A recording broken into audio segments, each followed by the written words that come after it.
موت میں بھی دراصل انسان کا وہ شعور اور عقل اور ہوش، وہ جو دیا گیا تھا کچھ کرنے کو، وہ واپس لیا جا رہا ہوتا ہے، اور وہ وقت بہت دکھ اور تکلیف کا ہوتا ہے انسان کے لیے۔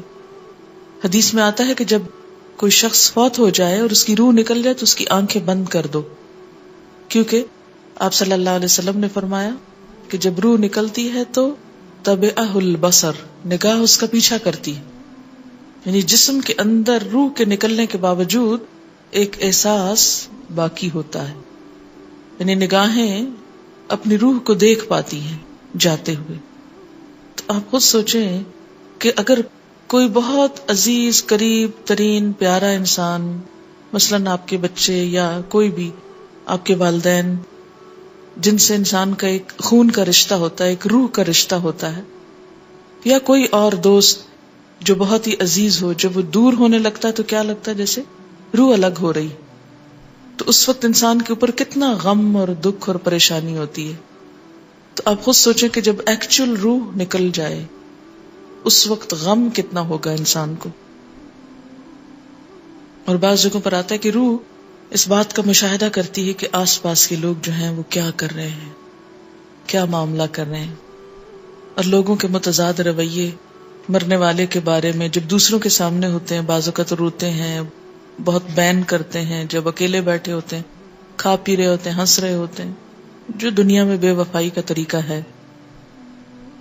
تو ایسے موقع پر جب انسان سخت صدمے سے دوچار ہوتا ہے، سخت جسمانی تکلیف سے دوچار ہوتا ہے، کیونکہ آپ دیکھیں ایک بال بھی کھینچے نا آپ، کتنی سخت درد ہوتی، دانت نکالیں کتنا درد ہوتا ہے۔ تو کہاں یہ کہ سارے سکن سے اور سارے جسم سے روح الگ ہو رہی ہو، تو وہ وقت کتنے دکھ اور تکلیف کا ہو سکتا ہے، اور وہ وقت ہے بھی برحق۔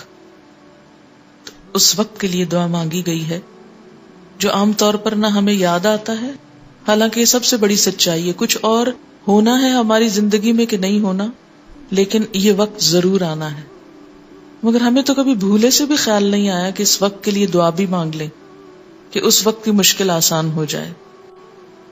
اللہم اعنّا علی غمرات الموت وسکرات الموت۔ اللہم اے اللہ، اعنّا مدد فرمانا ہماری، علی اوپر، غمرات الموت موت کی ڈبکیوں کے، وسکرات الموت اور موت کی بے ہوشیوں کے۔ غمرہ کہتے ہیں گہرے پانی کو۔ جان نکلنے کے وقت کی کیفیت کا ذکر ہے کہ جب جان نکلے گی تو یوں محسوس ہوگا جیسے کوئی شخص ڈوب رہا ہو اور اس کو سانس نہ آ رہا ہو، کیونکہ سانس رکتا ہے نا، سانس نکلتا ہے، سانس بہت مشکل سے آتا ہے۔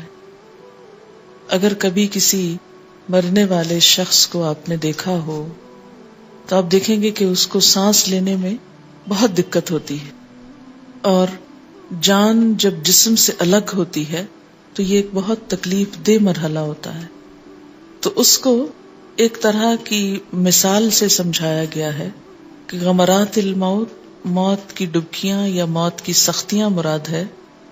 اگر کبھی آپ نے نہاتے وقت تیز دھار پانی اپنے منہ پہ کھول لیا ہو اور تھوڑی دیر کے لیے سانس رک جائے تو کیا کیفیت ہوتی ہے؟ جسم کے آخری سرے تک انسان ہل جاتا ہے، گھبرا اٹھتا ہے، ایک دم ایک طرف کو نکال لیتا ہے کیونکہ سانس نہیں آ رہا۔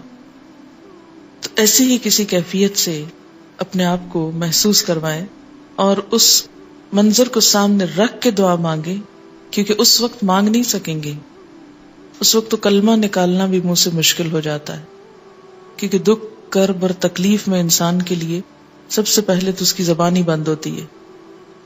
اور سکرات الموت، سکرا ہوتا ہے بے ہوشی، سکران، سکارا، لا تقربوا الصلاۃ وانتم سکارا، نماز کے قریب نہ جاؤ جب تم بے ہوش ہو، نشے میں ہو۔ تو وہ بے ہوشی کیا ہے کہ انسان یعنی تھوڑی دیر کے لیے ہوش میں آتا ہے، پھر اس کا کانشس ختم ہونے لگتا ہے، اس کا احساس ختم ہونے لگتا ہے، یعنی یوں لگتا ہے کہ جیسے ختم ہو گیا، پھر وہ سانس لیتا ہے، پھر تو یہ جو لاشعوری کی کیفیت ہے، یہ بے ہوشی کی۔ آپ دیکھیں کہ بعض اوقات اگر کوئی شدید جھٹکا لگے، ایک دم چکر آ جاتا ہے انسان کو اور انسان لگتا ہے کہ جیسے بے ہوش ہو گیا، پھر آپ ہوش میں آتے. تو نبی صلی اللہ علیہ وسلم کی ذات کو اسی لیے رحمت للعالمین کہا گیا ہے. بالمؤمنین رؤوف الرحیم، اتنی شفقت اور مہربانی کہ جو ہمارے والدین بھی ہم سے نہ کریں، کہ ان تکلیفوں کا بھی احساس دلا دیا جو انسان تجربے سے جان ہی نہیں سکتا. بہت سی چیزیں تو تجربے سے معلوم ہوتی نا، کہ چھری پھیرو گے تو درد ہوگی، چھری نہ پھیرنا.